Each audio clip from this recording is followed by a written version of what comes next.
as we celebrate the hard work done here in Niagara over the last year. Here in St. Catharines, this is a recognition of our staff and their efforts to meet our housing targets. But today also reflects the commitment and the hard work of our council, which remains united in delivering on our pledge of 11,000 new homes. Our unanimous support for housing projects shows our dedication to meeting the needs of our growing community. To continue building more homes, we must also focus on the critical infrastructure that makes housing possible: roads, water, transit, and other foundational systems. These connect our neighborhoods and they support long-term sustainable growth. They're also often behind the scenes, but they're what make new communities livable and resilient. The progress we're making is a testament to what can happen when all levels of government work together. With continued collaboration and momentum, we're building a stronger, more inclusive St. Catharines, and one that meets the needs of today and prepares for the challenges of tomorrow. Together, we're making housing happen here in St. Catharines, and we thank Premier Ford and his government for their partnership in making that occur. I will now introduce Mayor Campion from Welland.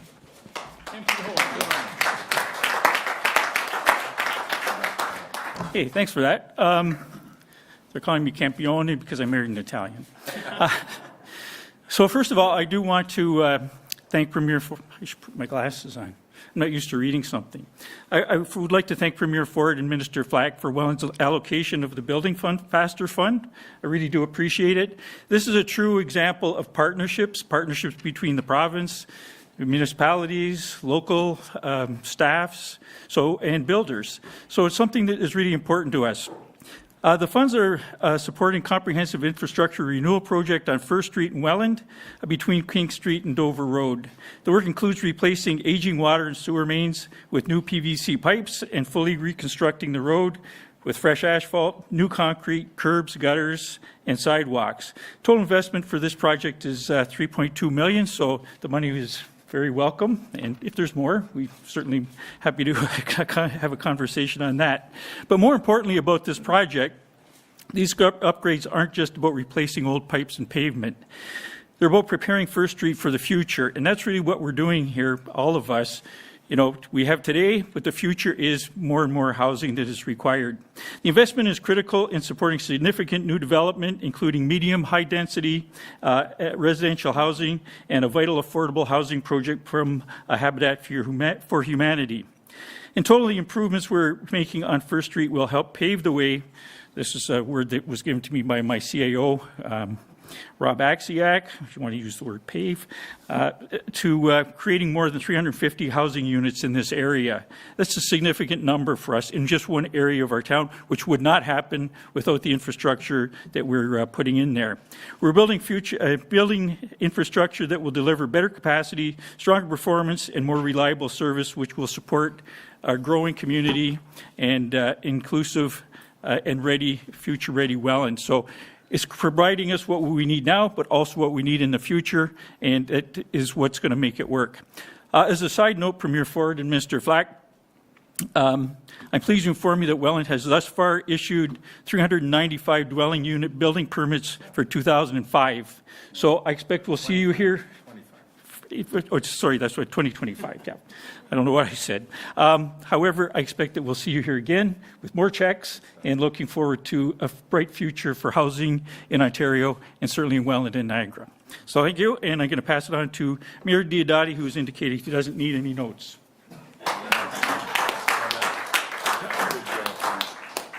Thanks very much, Mayor Campione. Appreciate you. And I want to say thank you so much to the Premier for being here. This guy, the thing I love about him is when he says something, it turns into action instantly. It's not words, it's actions, and that's what I like. And also, we're grateful to have Minister Flack here, who's going to, I know, be a big champion for all things for us here in housing. And also, of course, Minister Oosterhoff, who's always been our champion, who's always carried the flag, who always brings our issues to Queen's Park. You know, because of the Building Faster Fund and this check behind me, it's going to allow us in Niagara Falls to build housing in our downtown. It'll be between 300 and 400 unit complex. That'll be a public-private partnership that'll have affordable, attainable, and market rents in the downtown, in an area that we're revitalizing, that's going through a regentrification. And a lot of us are dealing with you know, unfortunately, our downtowns have died because of plazas and malls, and now they're coming back, and the way we're going to do it with people living there. So with this investment, it's going to help us turn things around, build more housing, and help more of the public. So grateful to all of you for these great announcements, and now I get the great pleasure of introducing the Minister of Housing and the Municipal Affairs and Housing, Minister Flack, also known, as I'm told, as Flacky. So I'd like to welcome him to the podium. Well, thank you, Mayor, and it obviously is a great pleasure to be here. I see the chair back and the honourable member, former member, and we had a great meeting this morning with the Greater Niagara Chamber of Commerce, and Sam and I were glad to be part of those discussions and seeing how we can get more homes built faster right across Niagara and right across this province. So, Mayor Diodati and Mayor Campion, you're leading the way on getting shovels in the ground. All of you, our government has an ambitious goal to build more homes across our province faster and smarter. And we're privileged to have you as partners. I always enjoy being able to join my colleague, Minister Sam Oosterhoff, in this beautiful neck of the woods here in Niagara. Having been here for a lot of times throughout my life, you certainly do a great job. And obviously, it's a pleasure to be here for a great day and of announcements and delivering these checks with Premier Ford. We know that we're in the midst of a housing crisis. I don't think that there's any doubt about that. Why, folks? Our population has grown significantly. As I always tell the story, when I was in high school, the population was around 8 million people. It's now doubled to 16 million people, and we've not been able to keep pace in terms of our housing needs. As a result, costs have risen to the point where families, first-time home buyers, and seniors are being priced right out of the market. Our government, led by Premier Ford, recognizes that this must change, that this has to change. That is why our Building Faster Fund rewards municipalities that build homes with funding to help them build needed infrastructure, key infrastructure, because we recognize that you cannot build homes without water access, roads, sidewalks, sewer systems, and more. And folks, we're not just stopping there. Earlier this month, a couple of weeks ago, we passed Bill 17, the Protect Ontario Building Faster and Smarter Act. It's a very comprehensive piece of legislation that will increase certainty for home builders and reduce the time it takes to get shovels in the ground. It's a significant step in the right direction, creating the conditions home builders need to do what they do best, and that's build homes. It takes too long and it costs too much to build homes in Ontario. We're changing that. Our goal is simple: to ensure more people can own their own piece of Ontario. It is, after all, the quintessential Canadian dream. Alongside my colleagues, industry and municipal partners like Mayor Diodati, Siscoe and Campion, we will make the dream of home ownership come true for thousands of families right across this province. We know that building more homes means building lives, stronger communities, and a brighter future for the people of this great province. Thank you. It is now my pleasure to introduce our Premier, Premier Doug Ford, to the stage. Thank you. Oh, boy. Well, first of all, good afternoon, everyone. And it's just so great to be back in beautiful Niagara, especially for today's announcement alongside Minister Flacky. And yes, everyone calls him Flacky, and Minister Oosterhoff. And I have to tell you, Sam, you've done an incredible job leading this whole region. And I just want to thank you for all your hard work.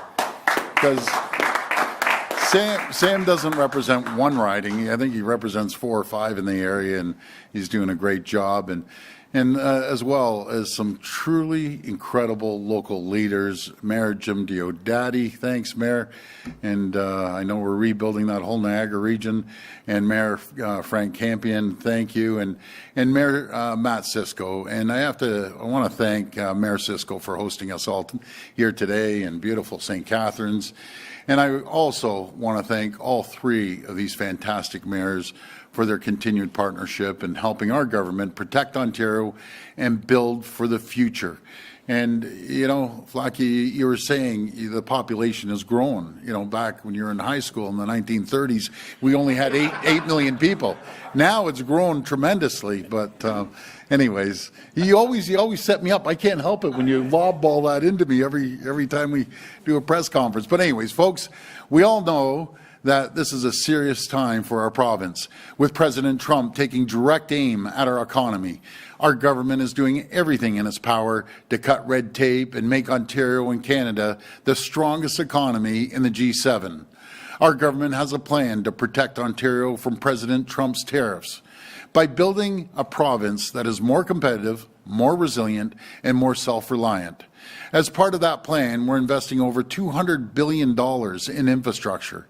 That includes investments in roads and highways, transit, hospitals, schools, and homes. Here in Niagara, we're twinning the Garden City Skyway to make sure this critical piece of highway is in good repair and can keep up with the increased demand, because Niagara is becoming a hotbed for people moving here, and it's such a beautiful area. We're delivering two-way all-day service on GO Transit through our GO Expansion program. Last year, we announced the largest GO Transit service expansion in more than a decade. We recently completed upgrades to the West Harbour GO station, which will save commuters in Niagara Falls and St. Catharines 15 minutes round trip and allow for 4 times as many trips between Niagara Falls and Hamilton. We're building and upgrading hospitals, including the South New Niagara Hospital, which I told is $3.1 billion. We're supporting Niagara's incredible tourism industry, and we're creating new opportunities for Niagara's world-class wineries. And folks, I talked to the people over at LCBO, and the amount of wine that people have transitioned from California over to Niagara, they told me the numbers are through the roof. So that's, yeah, how much, 45? 45%. Yeah, it's incredible. So keep drinking that Niagara wine. And of course, we're making record investments to get shovels in the ground faster for new homes, including a total investment of more than $62 million in projects across Niagara to enable the construction of more than 17,000 new homes. So you just do the multiple of 2 or 3 people live in that home. That's a lot of people coming to the region. Through the Housing Enabling Water System Fund and the Municipal Housing Infrastructure Program. And today, I'm here with even more good news. 2 years ago, our government established the $1.2 billion Building Faster Fund to encourage municipalities to speed up approvals, issue permits, and get shovels in the ground faster. And Mayor Campion nailed it, and I know the other mayors agree, or Mayor Siscoe and as well, I think, mentioned it. But we can't do anything, and the mayors can't do anything without their council. You know, I've walked a mile in their shoes. Council is so important. And when council and the mayor and the province all work together, we're unstoppable. So I want to give a shout out to all the great municipal councillors out there as well. Municipalities that hit at least 80% of their target will receive funding through this program, with money that can be used for housing and community infrastructure, so we can get even more homes built in the years to come. Today, I'm delighted to announce that St. Catharines, Niagara Falls, and Welland have all hit their threshold and will be receiving funding through the Building Faster Fund. So, congratulations. That's great. So St. Catharines hit 85% of their target and will receive $2.5 million. Niagara Falls beat its target. See, Diodati loves to beat everyone. With 116% of their target and will receive more than $2.8 million. And Welland beat its target with 114% and will receive nearly $1.5 million. And that's a combined total of $6.8 million for these 3 municipalities. Again, I just want to congratulate Mayor Siscoe, Mayor Diodati, and Mayor Campion for their leadership in helping get homes built here in the Niagara region. They're absolute champions for their cities and for Niagara, and I'm just so pleased to be able to work with them, and I hope that this money will be used to get even more homes built so I can come back with a bigger check for you. And I know, Mayor, you're already on to Mayor Campion's on target. So this guy beside you is competitive. He's going to want to beat you, and I know Mayor Siscoe's competitive. But this is great. And again, I just want to thank everyone for being here today, and may God bless the people of Ontario. Thank you. Thank you. That's good. We'll now take questions from the media. Media present can form a line behind me and ask their questions through the microphone. As a friendly reminder, the format is 1 question and 1 follow-up. Please state your name and your outlet before your question. Hi, Premier Ford. Karina Walter from the St. Catharines Standard. Hi. Hello. Last week, the mayors of Fort Erie and Port Colborne made direct pleas to you and to your health minister, asking you to reverse a decision by Niagara Health. The hospital system is closing its urgent care centres in Fort Erie and Port Colborne 1 day a week and on holidays throughout the summer, from July to September. The health system has said they made the decision because it has a critical shortage of emergency-trained physicians. And the mayors are saying that it's not safe for their residents, tourists, and cottagers. They're calling on you to immediately reinstate daily operations at both urgent care centres. I'm wondering if this is on your radar, if there's anything the province is willing to do for this particular situation. And I guess overall, what does it say about the state of the healthcare system in Ontario that we have communities losing urgent care centres for 1 day a week? Well, first of all, it's always very concerning, but these are summer hours, and we can't get the personnel. That's what it comes down to. If I had doctors and nurses all over the place, yes, that's not a problem at all. But Niagara Health, they're the ones that are looking at it and coming up with these situations. But let me tell you what we have done here in Niagara. Unlike a lot of regions in the area, I mentioned that we're building or built the new Niagara Hospital, $3.1 billion into this region. And as well, Sam, in your area, Grimsby, another $224 million. And then we just gave for primary care another $2 million for 10,000 patients, so family docs.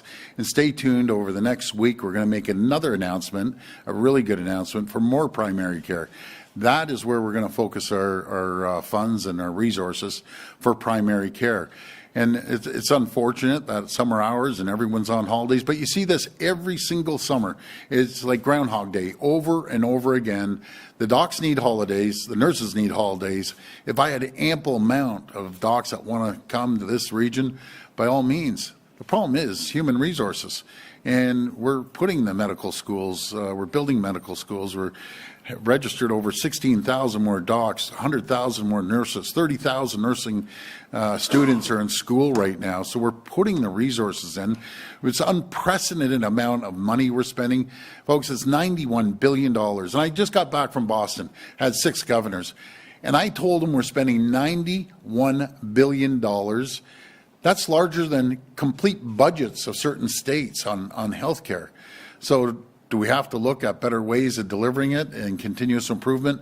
100% we're going to continue getting feedback from frontline folks. So by no means is this region being ignored. Actually, we're pouring money in. And next week, stay tuned, there's more money coming here for healthcare. And I apologize if it shuts down for a day in the summer. But I'm a big advocate to make sure we have proper health care in this region.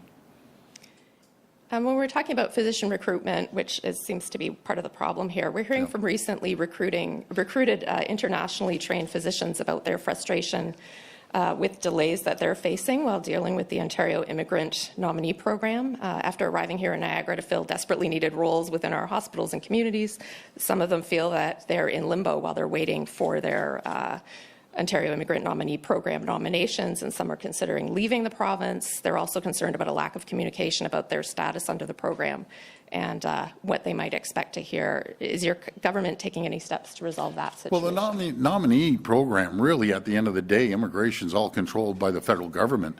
And certain areas, we need to make sure we keep people, and especially talented people. We do have a program if they were a doc in the U.S. or anywhere across Canada, or in the U.K. or Ireland or Australia. I think there's one other country. They get expedited. Now, I don't know the status of each one of these docs. They have to go through the College of Physicians, Surgeons and Physicians and get approved.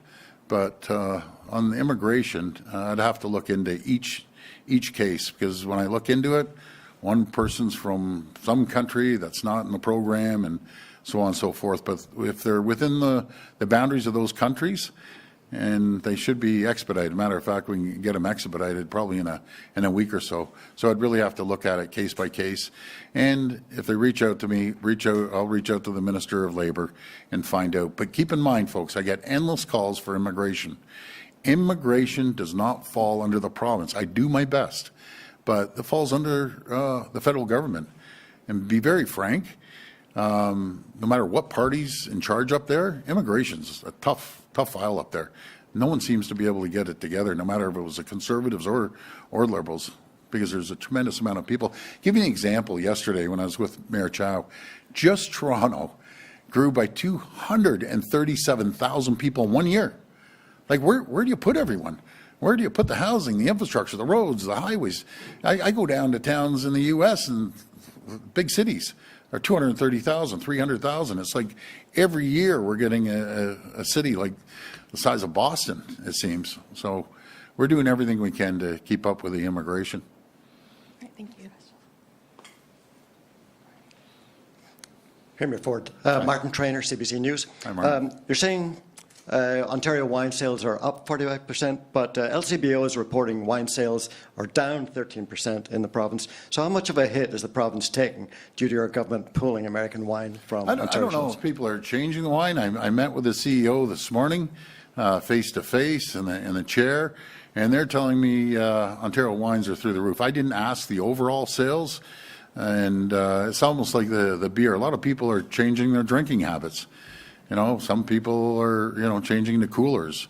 I'm not a drinker, so I don't know, but these guys drink like fish, so ask them which one, what is changing what do you guys drink? Anything? You'll drink anything, Flacky. You're switching American to Ontario. Yeah, well, it is. It's going up. So as long as we're supporting Ontario wineries, that's what I want to take care of these people and local spirit folks like that 40 company that sells a good 40 Creek. That's it, 40 Creek. What a great place that is. I might have to stop over and get you a bottle. I will. And Premier Ford, you've spoken out against repeat offenders getting bail. However, multiple cases of convicted criminals are not getting a lenient sentence because of a mass strip search at Maple House Jail in December 23. Are you not at least a bit upset at the actions of provincial staff are leading to criminals being released early? Well, first of all, anyone who doesn't follow the rules will be dealt with. Simple as that. Everyone, they might be criminals, but they're human. We got to treat everyone with respect and under the rules. And as for releasing, I'm not going to go on my rant again, but I can't tell you how many messages I got from my little rant yesterday and it doesn't matter what race, creed, color, status in society you are. I just got flooded full of messages saying it's about time someone's calling these people up. You can't have the largest drug bust in the history of Peel, 500 kilos of cocaine, and out of the 6, I think 1 is in jail. They're all out on bail for the second or third time. It just doesn't cut it with the people. They're frustrated, and then getting cars stolen and kicking doors in and walking into grocery stores with hockey bags. And it's happened at LCBO, and they just start loading everything up. You can't run a province or a city under lawlessness. There has to be accountability. These people have to go to jail. These judges cannot keep letting people out on bail. It's crazy. And then people shooting up other people's houses. The other bus, that's 15 people, and they're all out on bail too. I think 1, they kept them in. But then we find out they were already out on probation. So what gives? We have to throw these people in jail, and we have to be tough on crime. And this is a conversation we're going to have at COF when we get together and the FMM meeting with all the premiers. I think it's this week, I believe. Hi, Premier. Siobhan Morris from CTV News. Hi, Siobhan. I actually do want to pick up on something that was in your rant from yesterday. Yeah. You showed support for a man that you had said shot in the air in Vaughan. York Regional Police say he didn't. He fired several shots, potentially at a vehicle. And he's been charged with a bunch of gun offenses that include having an illegal gun or not having proper documentation for a gun. Is that somebody you should be talking about raising money for? Well, you know something, good point, Siobhan. I heard that he's shooting up in the air, but here nor there, what it comes down to, let me tell you, the frustration of people trying to protect their home. And I've heard over and over again how these thugs kick the doors in at 2 o'clock in the morning, and the kids are there, and the wife's there, and the husband's there, and they put a gun to their heads. Just imagine that. It's just terrifying for these people. And then they take the keys and they take off. or they'll rob them at 2 o'clock in the morning. But it just continuously happens. And then after doing that, they're out on jail. And by the way, I did say yesterday, I don't condone that. I do not condone someone pulling out a gun, but it shows the frustration of people. And I know these folks right behind me, someone's kicking in their door and they have little children and their wife. Like, you're fighting for your life at that point, right? It's, no hold bars and just go full tilt. And it's unfortunate. And guess what? Then they get charged if they get caught. They mock the police in the back of the cruiser. I talked to a police officer today. Yeah, I got the guy, and all they're doing is mocking us in the back. I'll be out tomorrow. And it's so frustrating for the police that are putting literally their lives on the line and watch these criminals just get released. And going back to the 500 kilos, do you know how many resources and money that was put in to bust these guys? You had the DEA in the U.S., the U.S. Border Patrol, the Canadian Border Patrol, the task force with OPP and Peel Region and all the other police. There's millions of dollars being spent for one bleeding heart judge to say, you're all out. I don't know anyone in Ontario that agrees with that. Not one single person. So something has to give with our court system. It's out of control. It's done. It's failing. And we have to make massive changes with the federal government, and it falls on the federal government. Bail reform, mandatory sentencing, something has to give. It will be top of mind when I speak with the PM today. You're speaking with him today. What are you getting sort of a recap of the G7? Are you talking about these priorities then as well? I'll get a recap of the G7. I'll also say a couple of our concerns, be it the steel sector that's down the street. I met with 20 steel executives yesterday, and their concerns. But what we are going to do, we're going to start onshoring everything, no matter if it's beer cans or steel beams or whatever. Enough with President Trump. Folks, we're an economic powerhouse. We're no slouches.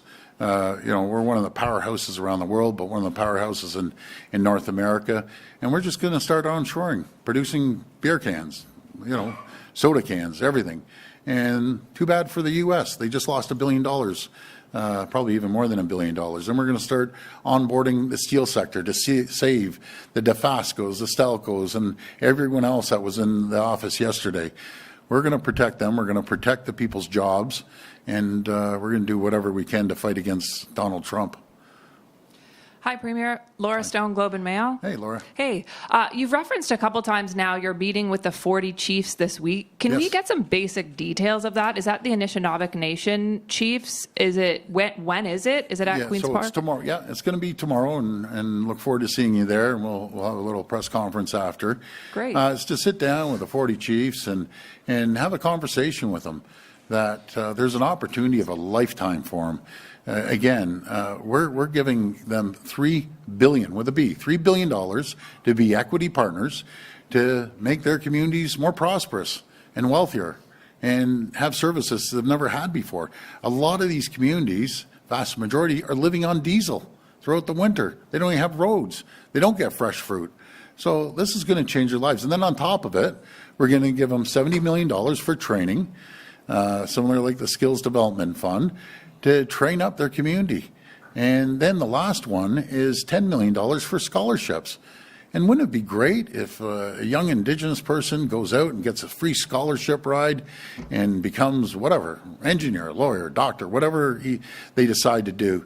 But this is like handing an opportunity on a silver platter to First Nations that by the way, I have treated like gold. And over again, the chiefs, national chiefs, the regional chiefs, other chiefs have told me we've never had more access to a premier ever, as long as they can remember. So, like I tell Rickford all the time, I should be the Minister of Indigenous Affairs because I get calls every single day. And when I first came into office, I told Minister Rickford, treat them well, give them what they need, whatever they want for them to prosper. But there's going to be a point that you can't just keep coming hat in hand all the time to the government. You got to be able to take care of yourselves. And when you literally have gold mines, nickel mines, every type of critical mineral that the world wants, and you're saying, no, I don't want to touch that. By the way, give me money. Not going to happen. It's simple. It will help them, develop the mines and become very prosperous in their communities, something they've never had ever in their entire lives. And I'm bending over backwards to make sure we take care of them. But it's a two-way street here. And so I look forward to the meeting, actually. I've met a lot of them. I think I've met all of them many times.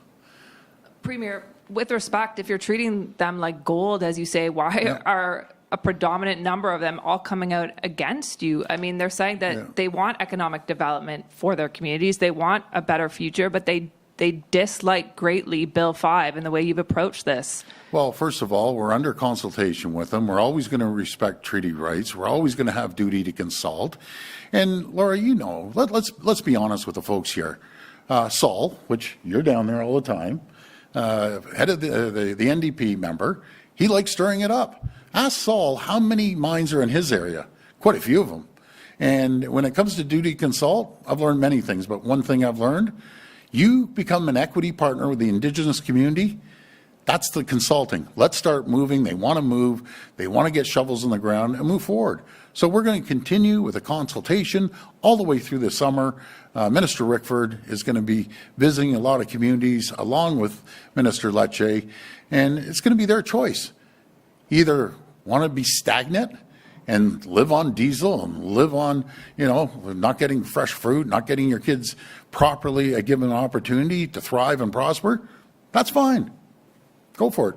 But I'll guarantee you there's going to be endless chiefs saying, wow, this is an opportunity. They're going to be progressive and they're going to want opportunities. Mark my words. Remember this conversation.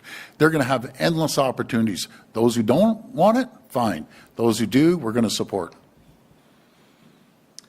Hi, Adam from CHCH. Driving through each of these communities, it's pretty clear there's a shortage of low-income housing. There are encampments, people living on the streets. What's your immediate plan to improve that, not just in these communities, but across the province?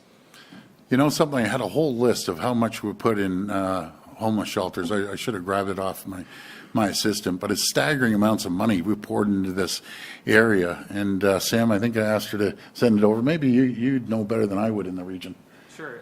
Absolutely. Thank you very much, Premier. So in 2023-2024, the province announced an 86% increase to the homelessness prevention program funding for the Niagara region. It had been approximately $11 million in annualized funding. That has now gone up to over $21 million, or close to $21 million in annualized funding.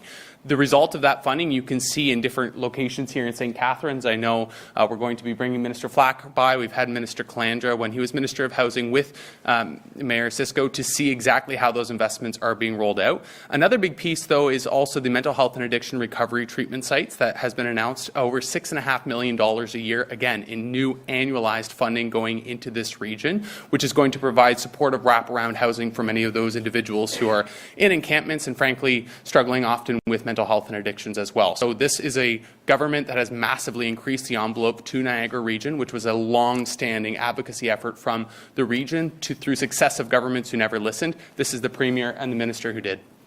And also, if I could add, recently $85.5 million at the end of last year to support the removal of encampments has gone in to support municipal partners as well.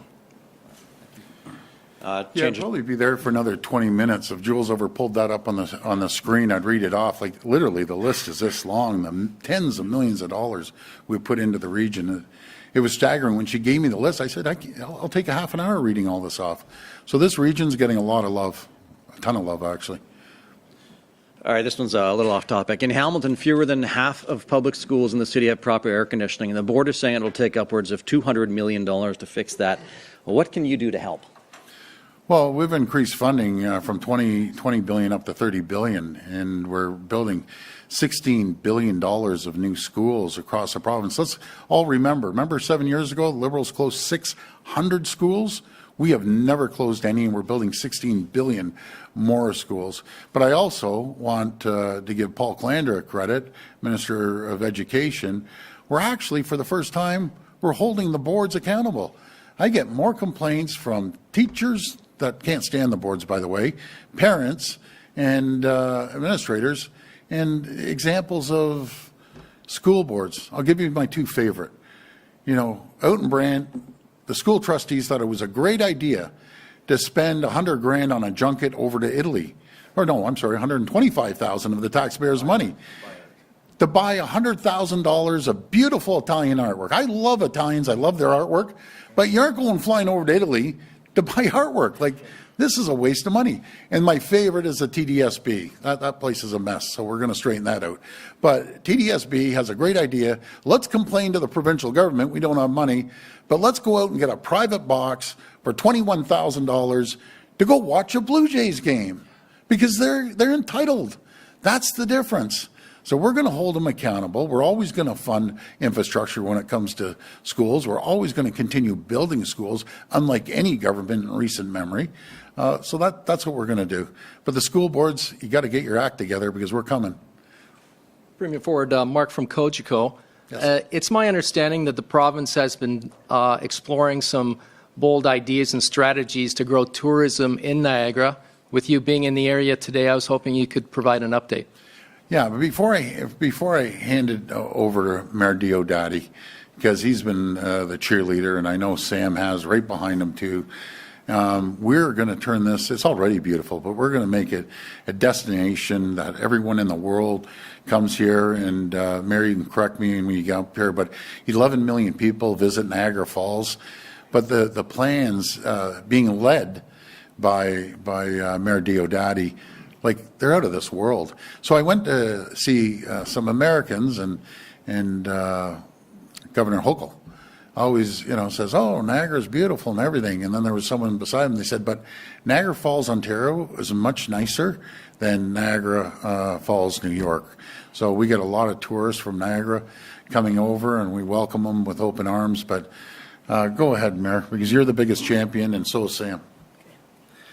Thank you, Premier. Yeah, so Destination Niagara is the program that the province is bringing forward through Minister Cho, Minister of Tourism and Gaming. It involves many aspects, including the infrastructure necessary to handle the growth in tourism. In Niagara Falls, 40,000 people count on tourism to feed their families, and some of the underutilized opportunities are things like our airport.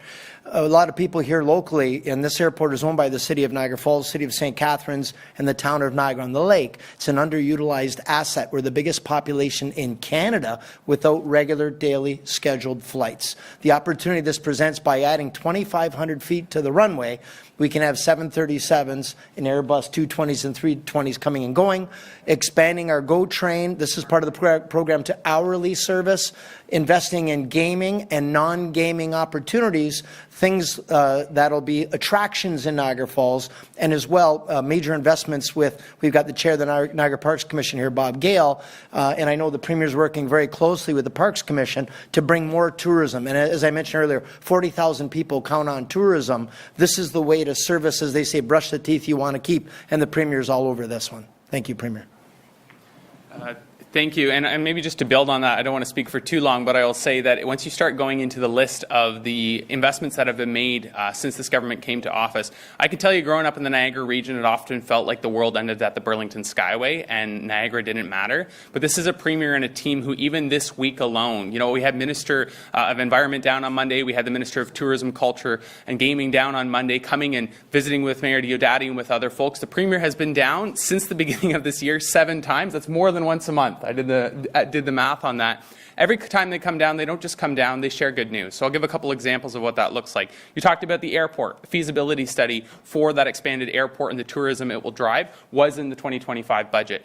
You talk about the grape and wine sector and the massive growth. We visited some sites that are expanding for the first time because they're now seeing the stability through the tax reforms that are going to be adding dozens of new wineries. I've spoken with people who are investing tens of millions of dollars into the region, into that sector, finally because of the tax reforms that this Premier and the Minister of Finance have led. $35 million for the Shaw Centre. I mean, they have single-handedly turned some of the worst off-shoulder seasons in the fall and in the winter into some of the best seasons supported by this government. Minister Cho, I won't steal any of his thunder, but he has big plans around a Destination Ontario and Niagara strategy. You talk about $25 million for the Niagara Park site, where the power station is now bringing in hundreds of thousands of people to this region because of the incredible history that's at that site. The Canada Games site, $41.1 million from the Ontario I always get a little scared telling all these numbers because then I go back and then the Minister of Finance says, well, it sounds like you got a lot. I don't know how much more you need. But seriously, Niagara is getting treated so well when it comes to tourism because it's such a big economic driver and because, as the Premier said, globally, 14 million people come every